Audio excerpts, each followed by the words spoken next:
നമസ്കാരം, മണി മാജിക്കിലേക്ക് സ്വാഗതം. ഇന്ന് നമ്മൾ ഡിസ്കസ് ചെയ്യുന്ന ഒരു ടോപ്പിക്ക് ബാങ്കിൻ്റെ പലിശ നിരക്ക്. അത് ഇപ്പം റീസെൻ്റ്ലി SBIയുടെ ഒരു അനൗൺസ്മെൻറ്റ് ഉണ്ടായിട്ടുണ്ട്. അതായത് MCLR എന്ന് പറയുന്ന റേറ്റ് അവർ ഒരു 10 ബേസിസ് പോയിൻ്റ് ആയിട്ട് അവർ കൂട്ടിയിട്ടുണ്ട്. അപ്പോൾ ജൂലൈ മാസം ഒരു 10 ബേസിസ് പോയിൻറ്റ്സും അതുപോലെ തന്നെ ഓഗസ്റ്റ് മാസത്തിൽ 10 ബേസിസ് പോയിൻറ്റ്സും കൂടിയിട്ടുണ്ട്. ഇത് നമ്മളുടെ ലോണുകൾ, നിങ്ങൾ ഹൗസിംഗ് ലോൺ ഉള്ളവരായിരിക്കും, അല്ലെങ്കിൽ ടേം ലോൺസ്, പല വിധത്തിലുള്ള ടേം ലോൺസ് ഉള്ളവരായിരിക്കും. അത് നമ്മളെ എങ്ങനെ അഫക്റ്റ് ചെയ്യുമെന്നാണ് നമ്മളിന്ന് ഡിസ്കസ് ചെയ്യുന്നത്. നമുക്ക് ആദ്യം എങ്ങനെയാണ് ഒരു ബാങ്ക് അതിൻ്റെ ഇൻട്രസ്റ്റ് റേറ്റ് കാൽക്കുലേറ്റ് ചെയ്യുന്നത് എന്ന് നമുക്ക് ആദ്യം നോക്കാം. അതായത് ബാങ്കുകൾക്ക് ഒരു മിനിമം ലെൻഡിങ് ആയിട്ട് ഒരു റേറ്റ് ഉണ്ട്. അതായത് ഒരു ബെഞ്ച് മാർക്ക് റേറ്റിനെ ബേസ് ചെയ്തിട്ടാണ്, അതിൽ നിന്നും മുകളിലേക്കാണ് ബാങ്കുകൾ എപ്പോഴും ഇൻട്രസ്റ്റ് റേറ്റ് കാൽക്കുലേറ്റ് ചെയ്യുന്നത്. അതിനെ ബെഞ്ച് മാർക്ക് റേറ്റ് എന്നാണ് നമ്മൾ പറയുന്നത്. അത് 2016 വരെ ബേസ് റേറ്റ് എന്നായിരുന്നു പറയുന്നത്. അത് കഴിഞ്ഞ് അതിനുശേഷം അതിനെ MCLR, marginal cost based lending rate എന്നുള്ള MCLR എന്നുള്ള സ്കീമിലേക്ക് മാറി. 2019 ശേഷം അത് EBLR, external bench mark lending rate, ഇതാണ് അതിൻ്റെ ബേസിക് ആയിട്ടുള്ള റേറ്റ്. ആ റേറ്റ് കാൽക്കുലേറ്റ് ചെയ്യുന്നതിന് ബാങ്കിന് ഒരുപാട് അവരുടെ ഇൻറ്റേർണൽ കാൽക്കുലേഷൻസ് ഉണ്ട്. അത് വെച്ചിട്ടാണ് ഈ റേറ്റ്സ് കാൽക്കുലേറ്റ് ചെയ്യുന്നത്. ആ റേറ്റിൽ നിന്ന് MCLR അല്ലെങ്കിൽ EBLR എന്ന് പറയുന്ന ബേസ് റേറ്റിൽ നിന്നും ഒരു ചെറിയ സ്പ്രെഡും കൂടെ ആഡ് ചെയ്തിട്ടാണ് നമ്മുടെ ലോണുകളുടെ ഇൻട്രസ്റ്റ് റേറ്റ് ബാങ്ക് കാൽക്കുലേറ്റ് ചെയ്യുന്നത്. അപ്പോൾ നമുക്ക് ഇത് നമ്മുടെ ലോണിൻ്റെ സാങ്ഷൻ ലെറ്റർ നോക്കിയാൽ നമുക്ക് കാണാൻ പറ്റും നമുക്ക് എത്രയാണ് ബാങ്ക് നമുക്ക് ചാർജ് ചെയ്തിരിക്കുന്ന ഇൻട്രസ്റ്റ് എന്നുള്ളത്. അപ്പോൾ അതിൽ MCLR അല്ലെങ്കിൽ EBLR പ്ലസ് ഇത്ര പെർസെൻറ്റേജ് എന്നുള്ളതായിരിക്കും അതിനകത്ത് കാണുക, അല്ലെങ്കിൽ MCLR തന്നെയായിരിക്കും നമ്മുടെ റേറ്റ് ആയിട്ട് നമുക്ക് കാണാനായിട്ട് സാധിക്കുന്നത്. ഹോം ലോൺ പോലുള്ള ലോണുകൾ ഇത് ഫ്ലോട്ടിംഗ് റേറ്റ് ഇൻട്രസ്റ്റ് ആണ്. അതായത് ഈ ഇൻട്രസ്റ്റുകൾ ഓരോ മന്ത്ലി അല്ലെങ്കിൽ ക്വാർട്ടർലി ഇതിന് ചേഞ്ചസ് വരാം. അതായത് ഫിക്സഡ് റേറ്റ് അല്ല. നമ്മൾ ലോൺ തുടങ്ങുമ്പോൾ ഒരു റേറ്റ് പറഞ്ഞാലും ഇതിന് വീണ്ടും കഴിയും തോറും ഇതിന് ചേഞ്ചസ് വരാനായിട്ടുള്ള സാധ്യതയുണ്ട്. അപ്പോൾ ഇനി നമുക്ക് ആദ്യം MCLR എന്താണെന്ന് നോക്കാം. 2016 തൊട്ട് 2019 വരെയുള്ള കാലയളവിലാണ് സാങ്ഷൻ ആയിട്ടിരിക്കുന്ന ലോൺസിനാണ് MCLR എന്ന് പറയുന്ന റേറ്റ് ആപ്ലിക്കബിൾ ആയിട്ട് വന്നിട്ടുള്ളത്. 2019 ഒക്ടോബറോട് കൂടിയൊക്കെ EBLR എന്ന് പറഞ്ഞ റേറ്റിലേക്ക് മാറി. അപ്പോൾ MCLR എന്തായിരുന്നാലും marginal cost based lending rate എന്നാണ് പറയുന്നത്. അതിൽ ഒരു ബാങ്കിന് RBI പറഞ്ഞിരിക്കുന്ന മിനിമം റേറ്റാണ്. ആ സമയത്ത് സാങ്ഷൻ ചെയ്യുന്ന ലോണുകൾക്ക് മിനിമം ഇതിൽ നിന്നും മുകളിലോട്ട് മാത്രമേ ആ ബാങ്കുകൾക്ക് ലോൺ കൊടുക്കാനായിട്ട് പറ്റുള്ളൂ. അത് കാൽക്കുലേറ്റ് ചെയ്യാനായിട്ട് ബാങ്കിൻ്റെ ഇൻറ്റേർണലായിട്ടുള്ള അവരുടെ ഓപ്പറേറ്റിംഗ് കോസ്റ്റ് അവരെടുക്കും. അതുപോലെ തന്നെ അവർ പുറത്തുനിന്ന് ഫണ്ട് എടുക്കുന്നതിന് അവർക്ക് എന്തുമാത്രം കോസ്റ്റ് ഉണ്ടാകുന്ന മാർജിനൽ കോസ്റ്റിനെ ആഡ് ചെയ്യും. അതുപോലെ തന്നെ ക്യാഷ് റിസർവ് റേഷ്യോ, അവർക്ക് CRR മെയിൻറ്റെയിൻ ചെയ്യുന്നതിന് ഒരു ക്യാരിങ് കോസ്റ്റ് ഉണ്ട്. അത് ഇങ്ങനെയുള്ള ബാങ്കിൻ്റെ ഇൻറ്റേർണൽ ഓപ്പറേറ്റിംഗ് കോസ്റ്റൊക്കെ ലിങ്ക് ചെയ്തിട്ട് അവരൊരു റേറ്റ് കാൽക്കുലേറ്റ് ചെയ്യും. അത് ഓരോ ബാങ്കിനും അത് ഫിക്സ് ചെയ്യാനായിട്ട് പറ്റും. അത് RBI പറയുന്നതിൽ താഴെ പോകാൻ പറ്റില്ല. ആ ബാങ്കുകൾക്ക് അത് റിവൈസ് ചെയ്യാനുള്ള ഓപ്ഷനും ഉണ്ട്.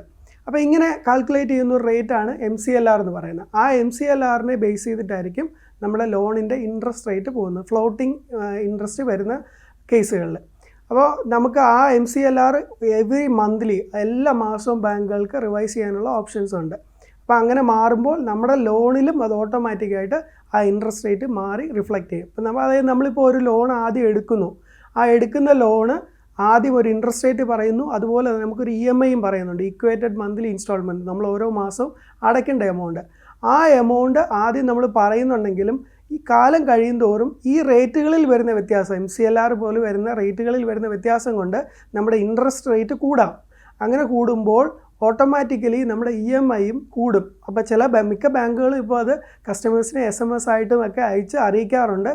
ഇനി അഥവാ അത് അറിയിച്ചില്ലെങ്കിൽ നമ്മളിത് ഫ്രീക്വൻ്റ് ആയിട്ട് ചെക്ക് ചെയ്യണം. ഇല്ലെങ്കിൽ ഉണ്ടാകുന്ന പ്രശ്നം എന്താണെന്ന് വെച്ചാൽ നമ്മൾ ഇപ്പോൾ ഒരു 10,000 രൂപ EMI നമ്മൾ ഫിക്സ് ചെയ്തിട്ട് ഒരു ഹോം ലോൺ സ്റ്റാർട്ട് ചെയ്താൽ ആ 10,000 രൂപ തന്നെ നമ്മൾ കണ്ടിന്യൂസ് ആയിട്ട് അടച്ചുകൊണ്ടിരിക്കും. പക്ഷേ ഈ റിസർവ് ബാങ്ക് കൊണ്ടുവരുന്ന ചേഞ്ചസ് കൊണ്ട് നമ്മുടെ റേറ്റുകൾ, ഇൻട്രസ്റ്റ് റേറ്റിൽ വ്യത്യാസം ഉണ്ടാവുകയും ഇൻട്രസ്റ്റ് കൂടുകയും ചെയ്യും.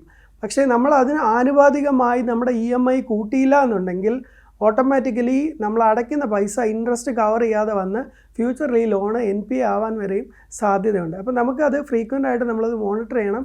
ബാങ്ക് അയക്കുന്ന മെസ്സേജുകൾ നമ്മളത് നോക്കണം. അതായത് ഇതുമായി ബന്ധപ്പെട്ട് ഇൻട്രസ്റ്റ് റേറ്റ് റിവിഷൻ വരുവാണെങ്കിൽ EMIയിൽ ചേഞ്ചസ് ഉണ്ടാവാം. ആ EMI നമ്മളിപ്പോൾ എപ്പോഴും കുറച്ച് കൂടുതൽ അടയ്ക്കുന്നതായിരിക്കും നമുക്ക് നല്ലത്. അപ്പോൾ ഇനിയിപ്പോൾ എന്താണ് പുതിയ അനൗൺസ്മെൻറ്റ് വന്നിരിക്കുന്നത്, അതിൻ്റെ ഇമ്പാക്റ്റ് എന്താണെന്ന് നോക്കാം. അപ്പോൾ SBI ഇപ്പോൾ ഈ MCLR എന്ന് പറഞ്ഞ റേറ്റ് 20 ബേസിസ് പോയിൻ്റ്, അത് ജൂലൈ മാസം 15-ാം തീയതി ഒരു 10 ബേസിസ് പോയിൻറ്റും അതുപോലെ തന്നെ ഓഗസ്റ്റ് മാസം 15-ാം തീയതി വീണ്ടും ഒരു 10 ബേസിസ് പോയിൻറ്റും, അങ്ങനെ 20 ബേസിസ് പോയിൻറ്റ് കൂട്ടി. 20 ബേസിസ് പോയിൻ്റ് എന്ന് ഉദ്ദേശിക്കുന്നത് നമ്മളുടെ 10 ബേസിസ് പോയിൻ്റ് എന്ന് പറഞ്ഞാൽ 0.1% ആണ്. അതായത് ഇപ്പോൾ നേരത്തെ 8.4 എന്നുള്ളത് 8.4% എന്നുള്ളത് ഇപ്പോൾ അത് 8.6%, 0.2%-ൻ്റെ വ്യത്യാസം MCLR എന്ന് പറഞ്ഞ റേറ്റിൽ വന്നിട്ടുണ്ട്. അപ്പോൾ ഈ റേറ്റിലുണ്ടാകുന്ന വ്യത്യാസം കൊണ്ട് നമുക്ക് സ്വാഭാവികമായിട്ടും നമ്മുടെ ലോണിൻ്റെ അടയ്ക്കേണ്ട ഇൻട്രസ്റ്റും അതുപോലെ തന്നെ EMIയും കൂടും. അത് ബാങ്കുമായിട്ട് നമ്മൾ ചെക്ക് ചെയ്തിട്ട് ആ കൂടിയ റേറ്റ് നമുക്ക് അപ്ലൈ ചെയ്യാം. ഇനി ഈ MCLRനുള്ള ഒരു ഡിഫക്റ്റ് എന്താണെന്ന് വെച്ചാൽ, അത് ഈ ബാങ്ക് ഇൻറ്റേർണലി അവരുടെ കോസ്റ്റും അങ്ങനെ ബേസ് ചെയ്ത് കാൽക്കുലേറ്റ് ചെയ്യുന്ന ഒരു റേറ്റാണ് ഈ MCLR എന്ന് പറയുന്നത്. അപ്പോൾ അങ്ങനെ ഒരു സാഹചര്യത്തിൽ ഇപ്പോൾ reserve bank of India repo rate, അതായത് റിപ്പോ റേറ്റ് എന്ന് പറയുമ്പോൾ റിസർവ് ബാങ്കുകൾക്ക് മറ്റ് ബാങ്കുകൾക്ക് ലോൺ കൊടുക്കുന്ന റേറ്റിനെയാണ് റിപ്പോ റേറ്റ് എന്ന് പറയുന്നത്. അങ്ങനെ കൊടുക്കുന്ന ലോൺ റിപ്പോ റേറ്റിൽ ഉണ്ടാകുന്ന വ്യത്യാസങ്ങൾ ഒരിക്കലും ഈ MCLRൽ റിഫ്ലക്റ്റ് ചെയ്യാറില്ല. അത് ബാങ്കുകൾ അവർ ഇൻറ്റേർണലി തീരുമാനിക്കുന്ന റേറ്റ് ആയതുകൊണ്ട് റിപ്പോ റേറ്റ് കൂടുകയോ കുറയുകയോ ചെയ്യുമ്പോൾ ഒരിക്കലും അത് നമ്മളുടെ ഇൻട്രസ്റ്റ് റേറ്റിൽ MCLR ലിങ്ക്ഡ് ആയിട്ടുള്ള ഇൻട്രസ്റ്റ് റേറ്റിൽ വ്യത്യാസങ്ങൾ ഉണ്ടാവാറില്ല. അത് ബാങ്ക് കുറച്ചാൽ മാത്രമേ നമുക്ക് കുറയുള്ളൂ.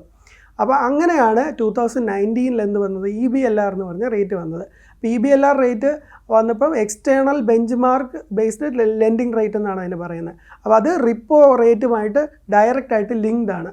അപ്പോൾ അങ്ങനെ വരുമ്പോൾ റിസർവ് ബാങ്ക് റിപ്പോ റേറ്റ് കുറയ്ക്കുമ്പോഴും കൂട്ടുമ്പോഴും നിങ്ങൾക്ക് എവറി 3 months, അതായത് ഓരോ 3 മാസ കാലാവധിയിലും ഈ EBLR എന്ന് പറയുന്ന റേറ്റ് മാറിക്കൊണ്ടിരിക്കും.